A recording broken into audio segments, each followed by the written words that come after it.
যাবে কিনা। ওই জন্য এটা আল্লাহ সুবহানাহু ওয়া তাআলার পক্ষ থেকে আমাদেরকে সর্বোপরি আমার সর্বশ্রেষ্ঠ মানব জাতিকে আল্লাহ সর্বশ্রেষ্ঠ সর্বোচ্চ মনের পবিত্রতা, বাহ্যিক শরীরের পবিত্রতা সবই আল্লাহ সুবহানাহু ওয়া তাআলা দিয়েছেন।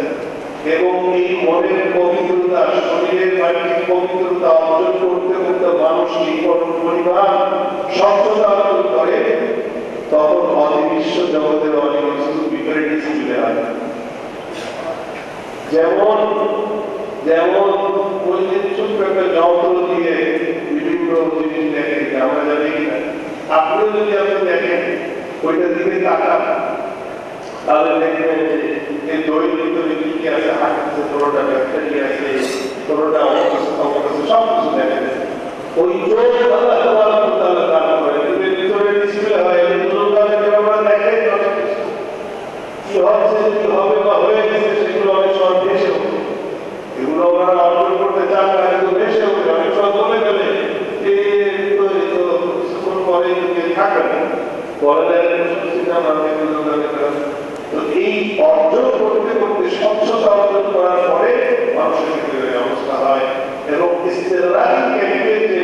একেবারে নামাজের ভিতরে ডুবে যাওয়া, একটা হলো বাহ্যিক খুশু হুজু, সেটা সকলের কিন্তু সম্ভব আল্লাহর রহমতে, এজন্যই আল্লাহ নির্দেশ। কিন্তু আরেকটা হলো যে এমন অবস্থা যে পায়ে তিল লাগছে, তো নামাজের ভিতরে সেই তিল খোলা হচ্ছে কেন পায়, এমন অবস্থা যে পাশে ওই বিরাট বড় একটা কিছু ভেঙে পড়ে গেছে, বিকট শব্দ হয়েছে, আশপাশের সবাই একত্রিত জমা হয়ে গেছে, কিন্তু নিজে নামাজের ভেতরে আছে, ওরা নিজের খবরই নেই পাশে কি করলো না। এটাকে বলে ডুবে যাওয়া, অবস্থা বলা হয়। এটা অর্জন করতে হলে আমরা যাকে দেশে আস্তে আস্তে সেই মতো মানুষের হয়, কোনো খবরই থাকে না। সব কিছু থেকে যে আমরা বিস্তারের ঘোলা, সেটা বাস্তব নমুনা, সেটা মানুষ আস্তে আস্তে সাধনা করতে করতে অর্জন হয়। সেই ক্যাটেগরিয়া যারা আমাদের সকলকে অবশ্যই নামাজের ভেতরে যদি দান করেন, তখনকার নামাজের মজাই সাথে। তো আল্লাহ তাবারক ওয়া তাআলার পক্ষ থেকে আল্লাহ যে সকল আয়াতগুলোর ভিতরে আল্লাহ যে গুণগুলো তোমাদের ভিতরে থাকতে হবে, হেফাজতের কিছু হেফাজতের কথা বলতেছে, তুমি এই বিষয়গুলো কিন্তু আমার পক্ষ থেকে যন্ত্রতন্ত্র যাহা খুশি তোমার নিজের শক্তি, আসলে বাস্তবতা হলো এই, তোমার নিজের শক্তি না, তোমার নিজের শক্তি না, আমার দেওয়া শক্তি। অতএব তুমি আমাকে বিশ্বাস করেছ, তোমার এই শক্তিগুলো আমি যেভাবে করবো সেই পদ্ধতিতেই তুমি একমাত্র ব্যবহার করতে পারো, তাহলে তোমার কোনো অসুবিধা। এই একটা গুরুত্বপূর্ণ একটা বিষয়। যদি আমরা নিজে যে আমার শরীর আমার অধিকার জান যেভাবে পারি সেভাবে ব্যবহার না, এটা অধিকার নাই। তুমি যেহেতু তুমি যেহেতু বিশ্বাসী, তোমার এই অধিকার নাই, তোমার অধিকার যেমন আল্লাহ এই শক্তি দিয়েছেন, তোমার ছিল না, এই শক্তি দিয়েছেন, তাকে ব্যবহার করার জন্য আল্লাহ একটা স্থান দিয়ে দিয়েছেন, সেই স্থানটা তুমি ব্যবহার করতে পারবা না। তারা নিজের উদ্দাগতে সর্বদা উদ্ধার করে, হেফাজত করে যতকিল্লা আলা আজওয়াজি, তাদের বৈধ স্ত্রী যেভাবে ব্যবহার করার নিয়ম, সেই নিয়ম বহির্ভূত করে না। এবং যেহেতু আলা আজওয়াজি কিন্তু আরেকটা ছিল যে যারা কৃত দাসী, শরীরভাবে কৃত দাসী, আমাদের ঘরের কাজের লোক না, কৃত দাসী যে প্রথা ছিল, এখন তো বিলুপ্ত, এখন দুনিয়াতে নাই, কিন্তু সেই হুকুম রয়ে গেছে। তো তাদের সঙ্গেও যদি এই ধরনের ইয়ে করে, তাহলে কোনো গুনাহ নাই। এই ছাড়া বাদ বাকি যত যা কিছু আছে সব আল্লাহ তাবারক ওয়া তাআলার হুকুম বহির্ভূত পদ্ধতি, নিজের ব্যক্তিগত হোক আর বাহির হোক, আর জায়গা এখন বিভিন্ন ধরনের দল তৈরি করছে, সেগুলো হোক, যাই করুক, এগুলো আল্লাহ পক্ষ থেকে নির্দেশিত কোনো পথ না। মানুষ যদি এই নিজের শক্তিকে সেই সব দিকে ব্যবহার করে, তাহলে সেটা অন্যায় হবে, আল্লাহর অভিভূত হবে। এটা মুমিনের সিফাত না, মুমিনের সিফাত। এক কথায় সব শেষ।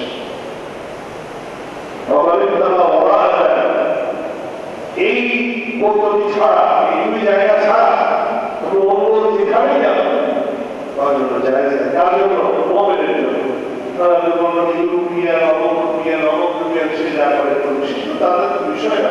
আপনি মুমিন, আপনাকে আল্লাহ বলছে, আপনি মুমিন, আপনাকে আল্লাহ বলছে, আপনি মুমিন, আমাকে আল্লাহ বলছে। মুমিনই যদি আমি ইমানদার হই তার ইমানদার ছাড়া তাদের জন্য না। অতএব গায়ের মুমিন যারা, তাদের হুকুম কিন্তু এই আয়াতের ভিতরে না। তোরা আমরা ভালো করে বুঝবো এবং সেভাবে করে হেফাজত করবো। আল্লাহ তাআলার পক্ষ থেকে, আজিমুস শাহবাবের পক্ষ থেকে এটা নিয়েছে। এই সব কিছু করে শেষ আবার ওয়াল্লাযীনা হুম আলা সালাতিহিম ইউহাফিজুন, নামাজের গুরুত্ব সবচেয়ে বেশি ইমানের পরে। এজন্য সর্বপ্রথম সর্বোচ্চ নামাজের স্তর খুশু, সেটা আল্লাহ তাআলা বর্ণনা দিয়েছেন বা চেয়েছেন।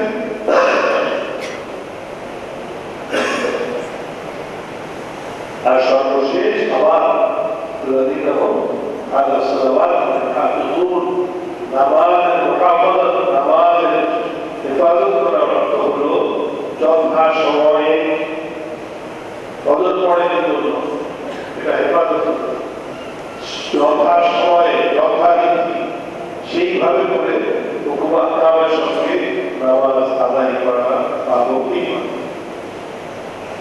এটাকে হেফাজত করা। তো এই নামাজের গুরুত্ব আমরা বুঝবো এবং তারপরে আমল করার চেষ্টা করবো। একটা কথা মনে রাখবেন, আমরা ইসলাম ইসলামের দাওয়াতে ইসলাম কিন্তু এক সময় পাবো। ইসলাম সেই 1400 বছর আগে যেমন ছিল, মাঝখানে যেমন ছিল, এখন ঠিক তেমনিভাবে আছে, এমন পর্যন্ত ঠিক এমনই থাকে। আগে ভালো ছিল, এখন শিখতে হয়ে গেছে, এখন চলে না, সব সময়ের জন্য ইসলাম আল্লাহ দেওয়া ধর্ম, শান্তির ধর্ম, সর্বশ্রেষ্ঠ ধর্ম। বর্তমানে যেটা প্রচলন, বর্তমানে যেটা মানসুখ হয় নাই, প্রক্রিয়া হয়ে গেছে, সেই আল্লাহর পক্ষ থেকে, স্রষ্টার পক্ষ থেকে, আজিমুস শাহবাবের পক্ষ থেকে যেই ধর্ম দেওয়া হয়েছে, সেটা শীতকালবাসীর জন্য, গরমকালবাসীর জন্য, পৃথিবীর যেই প্রান্তে যে যেইভাবে বসবাস করে সকলের জন্য শান্তি। এবং এর থেকে ভালো শান্তি বাড়ি দেওয়া হতো আর কেউ নাই, কোন জায়গায় নাই, পূর্বেও ছিল। আল্লাহ দেওয়া যত হুকুম আকাম ছিল একমাত্র ওয়াহদানিয়ত ছাড়া সব রহিত। অতএব সেই মহান আজিমুস শাহবাবের পক্ষ থেকে ইসলাম শান্তি বাণী সারা ছড়ায় এবং মুমিনদের জন্য আল্লাহ তাআলা স্পেশাল স্পেশাল ঘোষণা এই ভাষায় দিয়েছেন। সর্বশেষ খবর, তুমি যদি এইভাবে করে তোমাকে আমি যেভাবে বললাম এই দায়িত্বগুলো যদি তুমি পালন করো, তাহলে তুমি জান্নাতুল ফিরদাউসের ওয়ারিশ হবে। উলাইকা হুমুল ওয়ারিসুন। ওয়ারিশ কারা হয় ভাই? বিনা পয়সা, বাপের সন্তান হওয়া, বাপের বা যিনি যাচ্ছেন তার সাথে একটা রিশতা, ওয়ারিশ হওয়ার জন্য থাকলেই হচ্ছে। ওই দ্বারা বোঝা যায় যে ওয়ারিশ হতে হলে মুমিন হওয়ার চেষ্টাটা অবশ্যই রাখতে হবে। মুমিন হওয়ার চেষ্টা যদি কায়েম না থাকে, এই সূত্রটা যদি না থাকে, ছিল যদি হয়ে যায়, তাহলে ওয়ারিশ হতে পারবে না। ওয়ারিশ তারাই হবে যে এই সব কাজগুলো করবে এবং আল্লাহ দেওয়া সেগুলোকে যে পালন করবে। তাহলে ওয়ারিশ কেন বলা? ওয়ারিশের অর্থ যে একজনের মালিক ছিল, তার মালিকেরা অন্যদিকে চলে গেছে। যেমন প্রথমে পিতা বাঁচছে, পিতার বর্তমানে সন্তান কিন্তু কোনো সম্পদের পিতার পক্ষ থেকে কোনো সন্তান কোনো সম্পদের মালিক তখনই হবে অজান্তে অলৌকে এখনো জানে না দেশের ট্যাক্সে বা একটু আগে মারা গেছে সঙ্গে সঙ্গে সবাই মানুষ নির্দিষ্ট করে অন্যের জিনিসের উপরে আধিপত্য পাওয়া বা মালিকানা ওয়ারিশ কাকে বলে আল্লাহ এখানে বলছে যে হাদিসে চলে আসছে প্রত্যেকের জন্য দুইটা ঘর কয়টা ঘর দুইটা একটা হলো জান্নাতে থাকে আর একটা হলো যখন সে দোজখে চলে যাবে নাউজুবিল্লাহ যদি দোজখে চলে যায় তাহলে জান্নাতটা খালি হয়ে গেল এখন যে ওইটার অধিকারী হবে সে তার জান্নাতের তার অধিকারী হবে এই যে জান্নাতের ভাগল করলো সে হয়ে যাবে আর যে জান্নাতের নাম কাটায় যে দোজখের অধিকারী হলো ওই যে তার যে খালি বাড়ি সেই খালি বাড়ির অধিকার ওয়ারিশ হয়ে গেল এই আমলদার শেষের কি মুমিন আর যে দোজখের ওয়ারিশ হবে সে তো দোজখেই চলে সে দোজখে চলে গেলে তার এই জান্নাতের বাড়ি খালি হয়ে গেল আর যদি দোজখ থেকে জান্নাতে আসে তাহলে দোজখীরা যারা ওইখানে মুমিনদের জন্য যেটা ছিল সকলের জন্য সেটা যে খালি হয়ে গেল সেটা তারা আসবে তো দোজখের ওয়ারিশ হওয়া ভালো আগুনের কুকুরের নিজের কাছে আশা কেটে গেছে দেখে ভালো লাগে সর্বোচ্চ জান্নাতের দেওয়া সেই জান্নাতের ওয়ারিশ যদি হতে হয় তাহলে মুমিনদের ভিতরে এই সিফাতগুলো এই গুণাগুলো অবশ্যই থাকতে হইবে আলহামদুলিল্লাহ এই সিফাতগুলো অর্জন করার জন্য আমাদের যে পাতা সেই পাতাগুলো তার ভিতরে সবচেয়ে বড় পাতা হলো আমাদের বিশ্বাসের ভিতরে ফাটল ধরে বস্তুবাদ আমরা বস্তুর উপরে বেশি বিশ্বাস এটাকে মহামারী হতে পারে অতিবারী হতে পারে যে মানুষ আরেকটা হলো রং হচ্ছে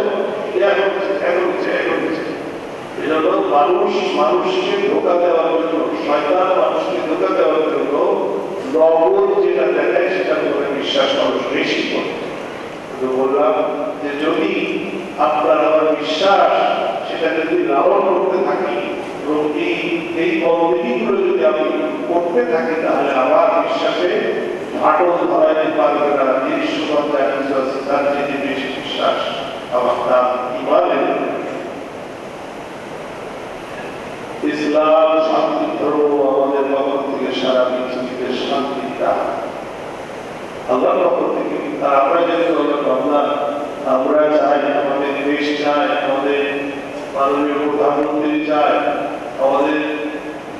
আমাদের দেশের পক্ষ থেকে সকলকে দাওয়াত শান্তির দাওয়াত যেটা মানে যুদ্ধের দাওয়াত যুদ্ধ বিগ্রহ আমরা চাই না জুলুম যারা করতেছে রসুল আল্লাহ যালিমান ওয়া মাজলুমান বিশেষ করে তোমার ভাই যে জালেম এবং মাজলুমের সহযোগিতা করো জালেমের সহযোগিতা করো সাহাবারা জিজ্ঞেস করছেন ইয়া রাসূলুল্লাহ মাজলুমের সহযোগিতা তো বুঝলাম জালেমের সহযোগিতা কিভাবে করবো জালেমের সহযোগিতা করবা তাকে জুলুম করতে দিবা না তার জুলুমের হাত ধরে বসে তো শুধু আমাদের বিশ্ববাসীকে বিধান করে দেখিয়ে নির্বিচারে নারী শিশুগুলোকে হত্যা করছে জুলুম করছে এখন শুধু বিবৃতি সর্বস্ব হলে হবে না যারা শক্তিশালী যাদেরকে আল্লাহ ক্ষমতা দিয়েছে সেই ক্ষমতা ধর সর্বোচ্চ ক্ষমতা যারা এই দুনিয়ায় যেভাবে তারা অবস্থান করছে তাদের এখন উচিত স্রষ্টার পক্ষ থেকে নির্দেশ যে জুলুমের হাত এখন ধরে বসতে হবে শুধু বিবৃতি সর্বস্ব হলে হবে না অন্যথায় তারা এই জুলুম করেই যাবে প্রতিদিন বাদ দিয়েছে সর্বশেষ যে জায়গাটা ছিল সারা দুনিয়ার সবাই বলছে যে এখানে হামলা করবে সেখানে তো আমাদের পক্ষ থেকে দাবি আমরা যাদের শক্তি দিয়েছে বিবৃতি সর্বস্ব নয় এবং তাদের জুলুম থেকে তাদের তাদেরকে বিরত রাখতে হবে সেই পদক্ষেপ যেন নাই, এটা আমাদের সকলের পক্ষ থেকে আর্থিক করব এবং মাজলুমদের পক্ষে দোয়া করি আর জালেমদের জুলুম যেন তারা বন্ধ করতে পারে আমরা সেই দোয়া করি, সেই মোনাজাত করি। ব্যক্তিগত দোয়া ভিতরে অর্পণ করবেন, আমাদের কাছে কিন্তু আর কিছু নাই। দাবি জানাতে পারি, বলতে পারি এবং দোয়া করতে পারি। সিলাহুল মুমিনের এটা একটা বড় হাতিয়ার। আল্লাহর কাছে দোয়া করা এগুলো কিন্তু লাগে যায়। আল্লাহ আমাদের সবাইকে তৌফিক দান। যারা আমরা আল্লাহর জন্য